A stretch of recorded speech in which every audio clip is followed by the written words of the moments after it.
Hello दोस्तों, सरकारी पीए YouTube channel पर आप सभी का स्वागत है। फ्रेंड्स, आज की वीडियो में हम लोग बात करेंगे जो हम लोग की सीरीज इस समय चल रही है कंप्यूटर में अब होगा रण। उसमें आज हम लोग का चौथा दिन है फ्रेंड्स, ठीक है। आज हम लोग का चौथा दिन है और आज की वीडियो में हम लोग बात करने वाले हैं कि इनपुट और आउटपुट डिवाइस क्या होती है। इसके बारे में आज हम लोग डिटेल पढ़ेंगे फ्रेंड्स, कौन कौन सी इनपुट डिवाइस होती है, कौन कौन सी आउटपुट डिवाइस होती है, इनका वर्क क्या होता है। तो आइए फ्रेंड्स, हम लोग वीडियो को शुरू करते हैं। देखिए, हम लोग सबसे पहले देखेंगे इनपुट आउटपुट डिवाइस पढ़ने से पहले सबसे पहले जानेंगे कि हार्डवेयर क्या होता है, क्योंकि जब तक हार्डवेयर नहीं समझेंगे तो फिर इनपुट आउटपुट डिवाइस को नहीं समझ पाएंगे। तो देखिए, अगर यदि हम हार्डवेयर की बात करें कि हार्डवेयर क्या होता है फ्रेंड्स, तो हार्डवेयर को हम कह सकते हैं कि कंप्यूटर की हर वह डिवाइस या कंपोनेंट, ठीक है, जिसको हिंदी में घटक बोलते हैं, जिसे हम छू सकते हैं।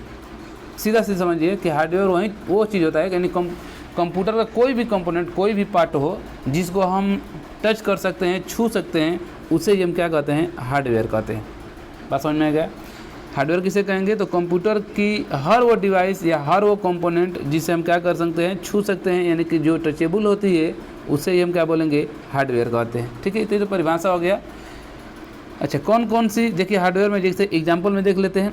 एग्जांपल में कुछ जैसे इनपुट आउटपुट डिवाइस में देख लेते हैं। जैसे कुछ इनपुट डिवाइस भी होती हैं जो हार्डवेयर होती हैं, आउटपुट डिवाइस भी होती हैं, मेमोरी चिप भी होती हैं और सेकेंडरी सहायक मेमोरी भी होती है। ठीक है, इनपुट डिवाइस में कौन कौन सी होती है? तो देखिए, जैसे मान लीजिए कीबोर्ड हो गया आपका, कीबोर्ड को आप क्या कर सकते हैं, टच कर सकते हैं। माउस हो गया, माउस को भी टच कर सकते हैं। स्कैनर है, इसको भी क्या करते हैं, आप छू सकते हैं, टच कर सकते हैं। तो क्या हो जाएगी, एक तो इनपुट डिवाइस के साथ साथ ये क्या होगी, हार्डवेयर होंगी ना। हार्डवेयर में देखिए आउटपुट में जैसे मॉनिटर हो गया, मॉनिटर को भी आप टच कर सकते हैं। प्रिंटर हो गया, ठीक है, प्रिंटर हो गया और प्लॉटर हो गया, ये सब क्या है, हार्डवेयर है।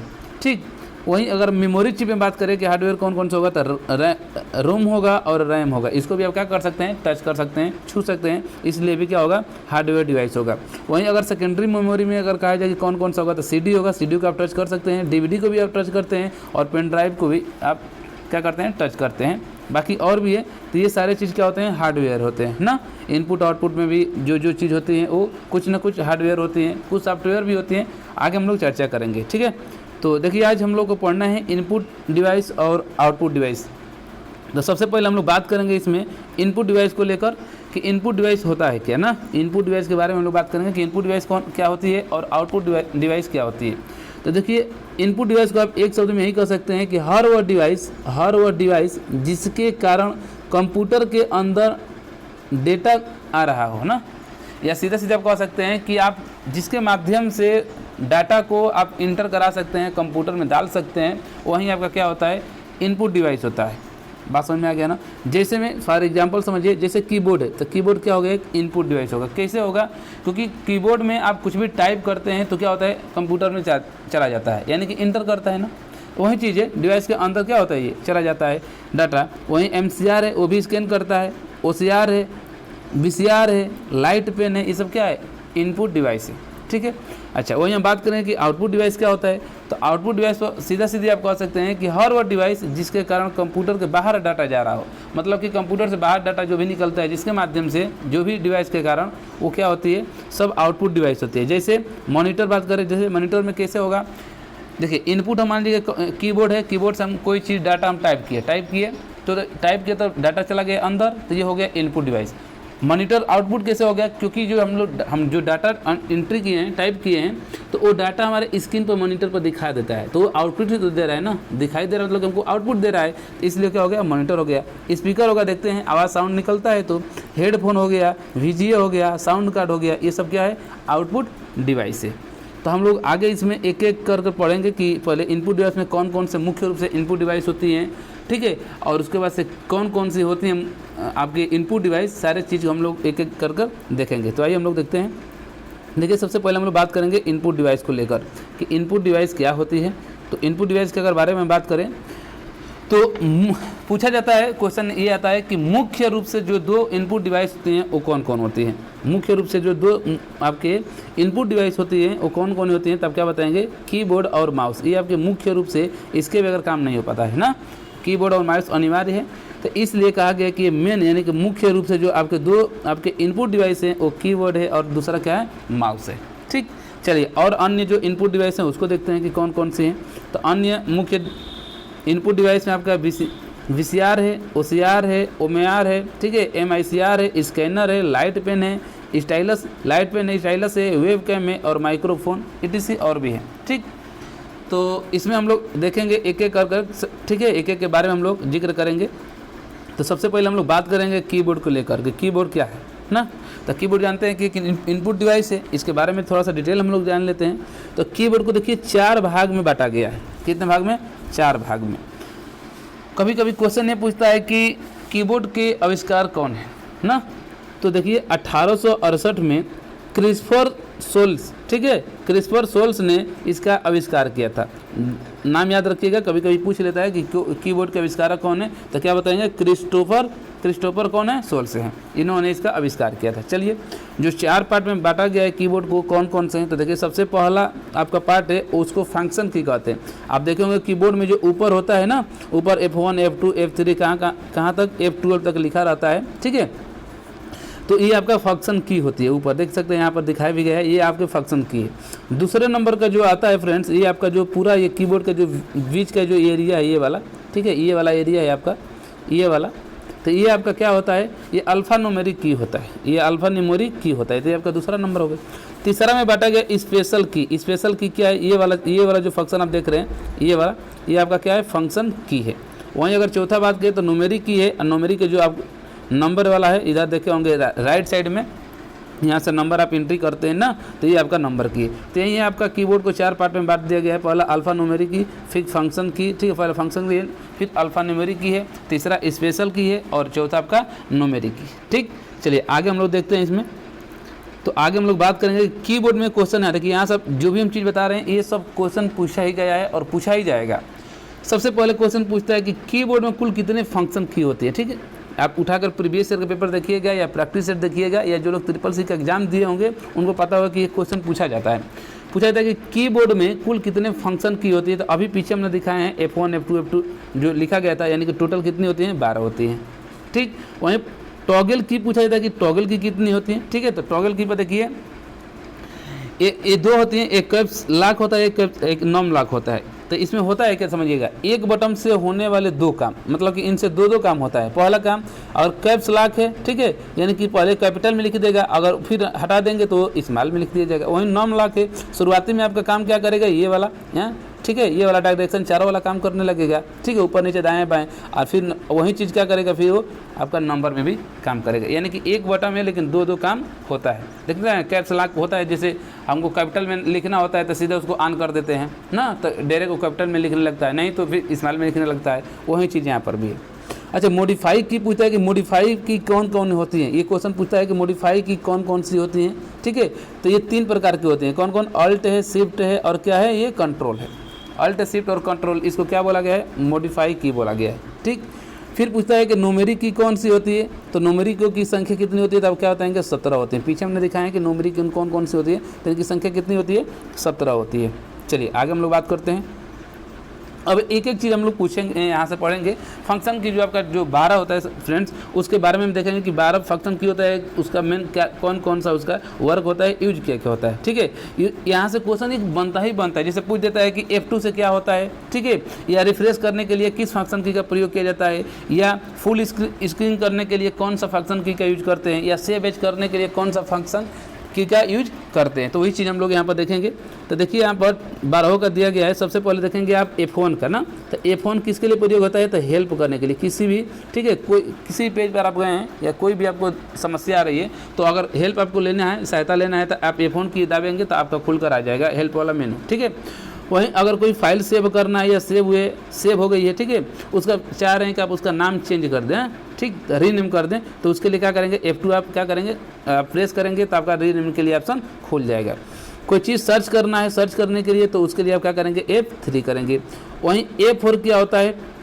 तो देखिए अगर केवल आप F4 अगर आप प्रेस करते हैं तो मेनू एक्टिव लिस्ट खुलती है। और वहीं F4 में अगर यदि आप ऑल्ट के साथ F4 अगर आप प्रेस करते हैं तो प्रोग्राम जो आपका जो प्रेजेंट टाइम में जो प्रोग्राम रहता है वो क्या होता है? क्लोज हो जाता है।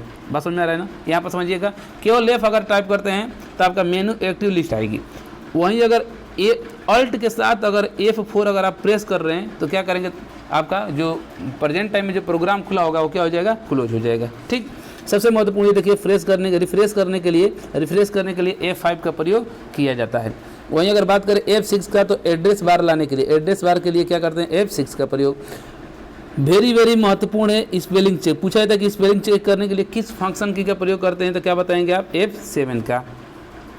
हाँ, रिबूट करने के लिए किसका प्रयोग किया जाता है, ठीक है, तो उसके लिए F8 का प्रयोग किया जाता है। वहीं बात करें कि F9 का प्रयोग किस लिए किया जाता है, ब्राइटनेस को डाउन करने के लिए। ब्राइटनेस डाउन करने से F9 कर दिए, देखिए यहाँ पर दिखाया गया है ब्राइटनेस डाउन करने के लिए। वहीं ब्राइटनेस हाई करना है फ्रेंड्स, तो उसके लिए क्या करेंगे आप, F10 आप क्या करेंगे, यूज करेंगे। वहीं F11 से आपका फुल स्क्रीन हो जाए, जैसे आपका स्क्रीन को सोचने का फुल कर दें तो आप F11 आएगी, ऑटोमेटिक आपका स्क्रीन क्या हो जाएगा, फुल हो जाएगा। ठीक, वहीं अगर बात करें F12 का, देखिए ये भी बहुत ही महत्वपूर्ण है। F12 सेव एज के लिए पूछा जाता है कि सेव एज के लिए किसका प्रयोग करेंगे, तब क्या बताएंगे, F12 का। इसमें सबसे महत्वपूर्ण देखिए कौन से, F12 है फ्रेंड्स, ठीक है। उसके बाद से ये आपका स्पेलिंग चेक वाला है 2, और 5वां इसमें कौन सा है, 5 रिफ्रेश करने के लिए, और ये वाला रीनेम करने के लिए। ठीक, F2 ये क्या है, बहुत ही महत्वपूर्ण है, ये क्वेश्चन हमेशा पूछा जाता है। अच्छा, वही चीज़ अगर बात करें हम, देखिए यहाँ पर अगर कंट्रोल के साथ अगर हम F9 अगर हम क्या करते हैं, फ्रेश करते हैं, तो क्या होगा, कंपाइल फाइल जो होती है रन होती है, यानी कि जो C++ की जो होती हैं वो आप क्या हो जाएंगी, रन करने लगेंगी जो कंपाइल होती हैं। ठीक है, यानी कि कंट्रोल प्लस F अगर 12 करेंगे तो नॉर्मल। देखिए F10 से कभी कभी पूछता है कि मेन्यू बॉक्स खोलने के लिए किसका प्रयोग किया जाता है, तो F10 का भी प्रयोग किया जाता है। ये चीज़ समझ में आ गया। चलिए नेक्स्ट हम लोग देख लेते हैं। अब मॉडिफाई की ना, जिसको हिंदी में संशोधक भी कहा जाता है, तो ये 3 प्रकार की होती है। तीनों में कौन कौन से, पहला है कंट्रोल, ठीक है, CTR है, CTRL है, तो इसको CTRL का पूछता है कभी कभी कि फुल फॉर्म क्या होता है, तो क्या बताएंगे, कंट्रोल होता है ना, उसको शॉर्टकट में लिखा गया है CTRL, कंट्रोल की। इसका प्रयोग क्या होता है फ्रेंड्स, तो इसको ये विशेष स्पेशल के लिए इसको यूज में लाते हैं। जैसे कंट्रोल के साथ अगर कोई चीज़ अगर सेलेक्ट करना है, सबको एक साथ सेलेक्ट करना है, तो कंट्रोल के साथ क्या करेंगे, ए दब देते हैं, तो कंट्रोल ए से ऑल सेलेक्ट होता है। कोई चीज़ कॉपी करना है तो कंट्रोल प्लस ए, ठीक है। किसी चीज़ को पेस्ट करना है तो कंट्रोल प्लस बी, यानी कंट्रोल के साथ आप क्या करेंगे कि स्पेशल यानी कि विशेष कार्य के लिए क्या किया जाता है, कंट्रोल का प्रयोग किया जाता है, CTRL का प्रयोग किया जाता है। वहीं शिफ्ट की अगर बात करें कि शिफ्ट की क्या मतलब कि देखिए आपका जो मॉडिफाई की होती है 3 होती है, कंट्रोल, शिफ्ट और अल्ट। तो कंट्रोल का हमने बता दिया। शिफ्ट का जो होता है ये चिन्ह यानी सिंबल के लिए प्रयोग में लाया जाता है। जैसे कहने का मतलब क्या है कि शिफ्ट के साथ देखेंगे अगर जिस भी किसी भी की पर अगर 2 आपका लेटर है ना, जैसे अगर 1 पर देखेंगे आप तो एक 1 तो लिखा ही गया है, उसी पर आपका ये पोस्ट ऑफिस ये भी लिखाया रहता है ना। तो इसको अगर लाना होगा तो शिफ्ट के साथ तो 1 आप क्या करेंगे, प्रेस करेंगे। @ देखिए @ इस तरीके से लिखा रहता है। तो इसको अगर लाना होता है तो ये मान लीजिए कि ये 2 नंबर पर दिया गया है, 2 नंबर पर दिया गया है, 3 नंबर पर दिया गया है, जो भी जिस पर भी दिया गया हो, तो आप शिफ्ट के साथ उस नंबर को प्रेस करेंगे तो ये आपका क्या करेगा, @ दिखाने लगेगा। तो इसीलिए इसका प्रयोग किया जाता है। वहीं अगर बात करें अल्ट का, तो अल्ट का जो पूरा नाम होता है अल्टरनेटिव होता है फ्रेंड्स। तो ये माउस की अल्टरनेटिव की होती है, मतलब कि ये माउस के जगह पर इसका यूज करते हैं। जैसे मान लीजिए कि आप लैपटॉप चला रहे हैं और आपके पास माउस नहीं है, ठीक है, माउस नहीं है, या सिस्टम भी चला रहे हैं और माउस नहीं है, तो कीबोर्ड में आपका जो अल्ट की दी रहती है, इसकी सहायता से आप बहुत सारा वर्क कर सकते हैं, यानी कि माउस की अल्टरनेटिव की होती है। बात समझ आ गया। वहीं देखिए अगर अल्ट प्लस टैब यानी अल्ट प्लस टैब अगर आप प्रेस कर रहे हैं तो क्या होगा, जितनी विंडोज ओपन है उनके बीच में स्विच होना शुरू हो जाएगा। अल्ट प्लस टैब को अगर आप एक बार प्रेस कर देंगे तो जितनी भी आपकी विंडोज ओपन होगी, जितनी भी खुली रहेंगी, उनके बीच में क्या होगा, स्विच होना शुरू हो जाएगा। ये चीज़ समझ में आ गया ना। चलिए नेक्स्ट आगे हम लोग देख लेते हैं।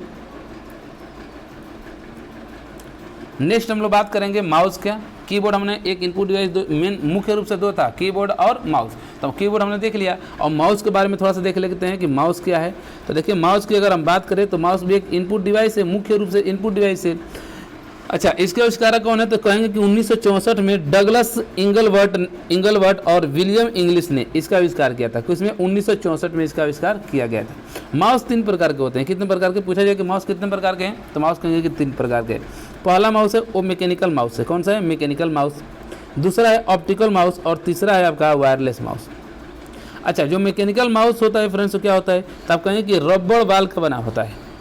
क्या होता है, रबड़ बाल का ये बना होता है। ऑप्टिकल माउस क्या होता है, तो ये विद्युत से चलने वाला पूर्णतः ये विद्युत से चलने वाला क्या होता है, माउस होता है।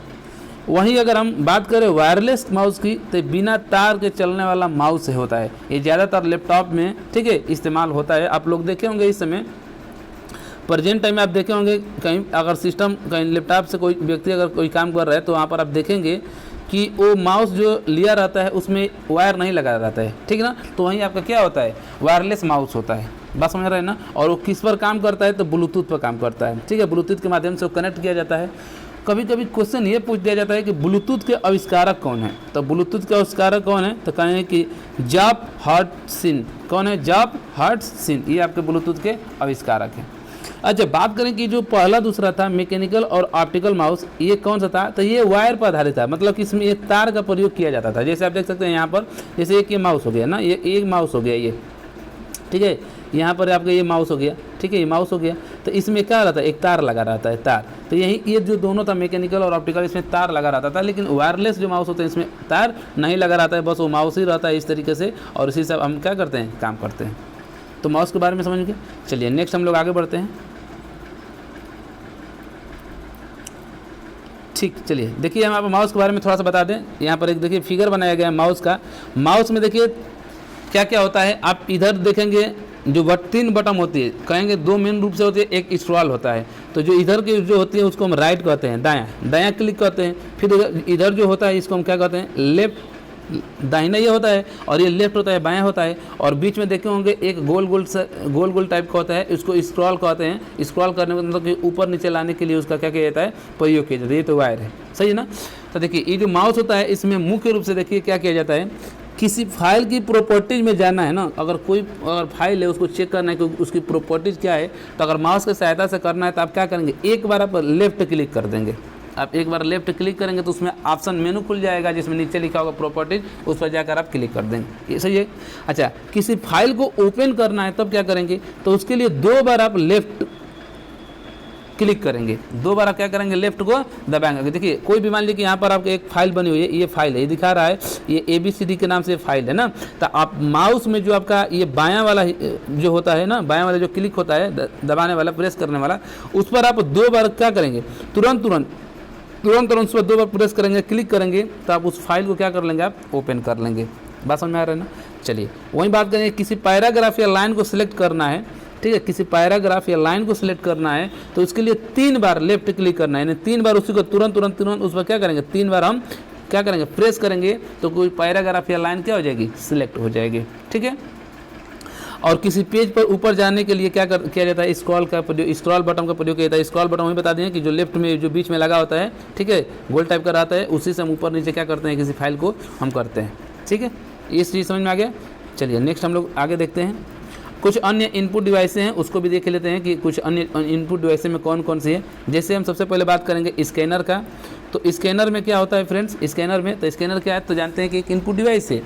स्कैनर से हम करते क्या हैं, तो कहेंगे सर फिजिकल डाटा को डिजिटल डाटा में बदलते हैं। इसका मतलब क्या है, फिजिकल डाटा क्या होता है, जिसको आप टच कर सकते हैं, छू सकते हैं, वही आपका फिजिकल होता है। जैसे एग्जांपल एक समझिए, मान लीजिए कि आप कोई आवेदन कर रहे हैं, कोई फॉर्म भर रहे हैं, तो आप फोटो लेकर गए हैं, ये क्या आपका ये फोटो है, ठीक है, ये फोटो है किसी का, तो इसको लेकर जाते हैं, क्या कर, तो जो दुकानदार होता है आपका, जो साइबर कैफे वाला होता है, इसको स्कैन करता है कि नहीं करता है। तो जो जब तक ये फोटो आपके पास था तब तक तो ये फिजिकल डाटा था, यानी कि भौतिक डाटा था। लेकिन जैसे वो स्कैन कर लिया, कंप्यूटर में चला गया, तो वहीं क्या हो गया, डिजिटल डाटा में वो परिवर्तन हो गया, तो उसी को डिजिटल डाटा कहते हैं। तो स्कैनर का काम क्या होता है, भौतिक डाटा को डिजिटल डाटा में क्या करना, बदलना। ये चीज़ समझ में आ गया। चलिए आगे हम लोग देख लेते हैं। अगर आगे हम लोग देखें फ्रेंड्स, सही देखिए, आपका है माइक्रोफोन, ये भी एक इनपुट डिवाइस है। इसका क्या काम होता है, तो ध्वनि तरंगों को डिजिटल डेटा में बदलना। जैसे मान लीजिए कि हम पढ़ा रहे हैं, इस समय सामने हमारे पास क्या है, माइक है, हम क्या कर रहे हैं, बोल रहे हैं, तो ये ध्वनि तरंग है, ये किस में परिवर्तित हो जा रही है, जाकर रिकॉर्ड हो जाएगी, तो आप सुनेंगे, उसको सुन रहे होंगे, तो वहीं आपका डिजिटल डाटा में बदल गया। तो वही चीज़ है कि ध्वनि तरंगों को डिजिटल डाटा में बदलना माइक्रोफोन का काम होता है। चलिए नेक्स्ट हम लोग देख लेते हैं आगे। तीसरे नंबर का है लाइट पेन। लाइट पेन का प्रयोग क्या किया जाता है, तो देखिए पूर्णतः विद्युत से चलने वाला। पहले तो ये चीज़ है कि जो लाइट पेन होता है इसके लिए आपको विद्युत चाहिए, विद्युत से चलने वाला है, ठीक है। अच्छा, ये विद्युत से चलता है, इसका वर्क क्या होता है, तो ये एक प्रकार का पेन होता है, जो लाइट पेन है एक प्रकार का पेन होता है, जो कंप्यूटर स्क्रीन पर देखे होंगे, कंप्यूटर स्क्रीन पर आदमी इस समय LCD आप लोग लिखते हैं ना, ठीक है, देखे होंगे वही चीज़ है, ये कंप्यूटर स्क्रीन पर चलाया जा सकता है। वहीं आपका क्या होता है, लाइट पेन होता है।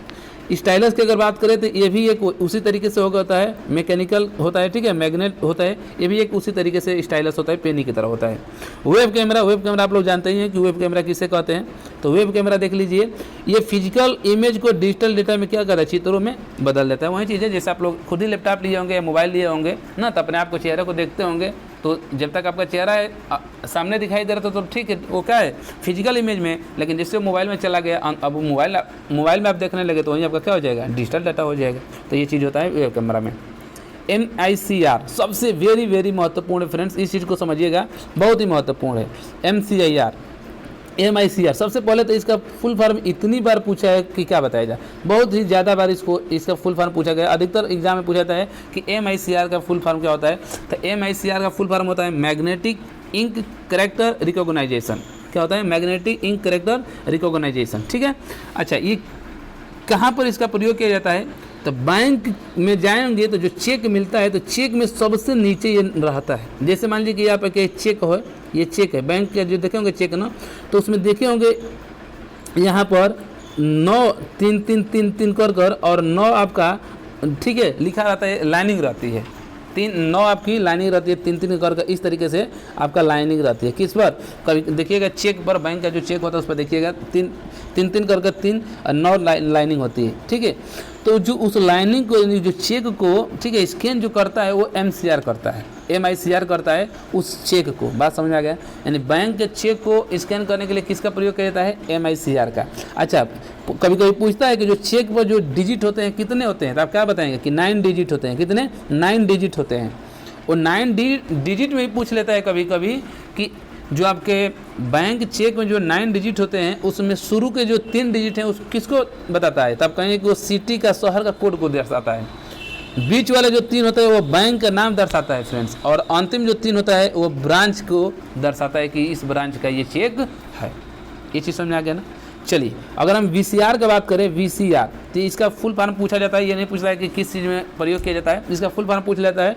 तो बार कोड रीडर होता है, इसका प्रयोग कहाँ पर किया जाता है, तो देखे होंगे आप इस समय कोई भी सामान अगर वस्तु आप खरीदेंगे, ठीक है, मान लें कि आप सिटी मॉल में गए हैं, किसी मॉल में गए हैं, कोई किसी चीज़ की खरीदारी की है, तो देखे होंगे जब पैसा देने जाते हैं तो एक छोटी सी एक मशीन होती है ना, उसे वो स्कैन कर लेता है ना, देखे होंगे।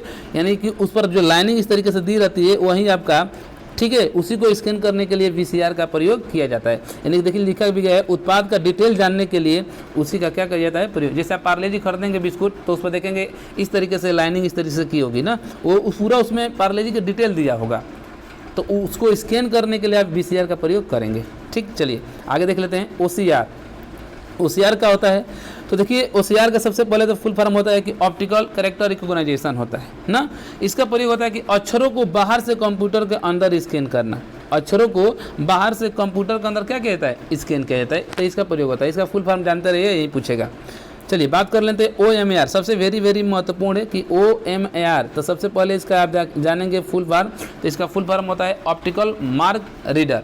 ऑप्टिकल मार्क कभी कभी यहाँ पर रिकॉग्नाइज लिख देता है, लेकिन आप समझिएगा कि ऑप्टिकल मार्क रीडर होता है। ये क्या होता है, तो जैसे आप जाते हैं कोई एग्जाम देने, जैसे मान लीजिए कि आप ऑफलाइन एग्जाम देने जाते हैं, तो वो नहीं होता है कि OMR बेस पर होगा आपका, तो आपकी जो ये OMR सीट मिलती है तो उस पर इस तरीके से आपका दिया रहता है ना। तो उसमें क्या करते हैं आप, ब्लैक पेन से या ब्लू पेन से आप क्या करते हैं, उसको आप घेरा करते हैं, जो सही रहता है ना, जो सही रहता है उसको आप घेरा करते हैं। तो जो कापी, जो वही उत्तर पुस्तिका जो जांच होती है, चेक होती है, तो उसी को चेक करने के लिए किसका प्रयोग किया जाता है, OMR का प्रयोग किया जाता है। समझ जाते हैं ना। ऑप्टिकल मार्क रीडर होता है, उसी चीज़ से उसको क्या किया जाता है, चेक किया जाता है, स्कैन किया जाता है। जॉयस्टिक पूछता है कि जॉयस्टिक, तो जानते हैं कि इनपुट डिवाइस है, ये सारे जो जितने भी बता रहे हैं सब सारे इनपुट डिवाइस हैं। जॉयस्टिक का प्रयोग गेम खेलने के लिए होता है, किसके लिए, गेम खेलने के लिए।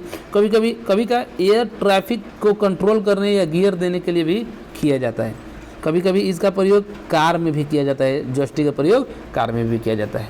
ठीक, तो ये था फ्रेंड्स, तो इतना इनपुट डिवाइस था, और आशा करते हैं कि जो चीज़ आप बताए हैं हम वो चीज़ समझ में आई होगी। ठीक है, अगर फिर भी किसी को कोई चीज़ समझने में दिक्कत है तो कमेंट कर सकते हैं आप कि ये चीज़ दिक्कत है, तो उस चीज़ का सलूशन किया जाएगा फ्रेंड्स।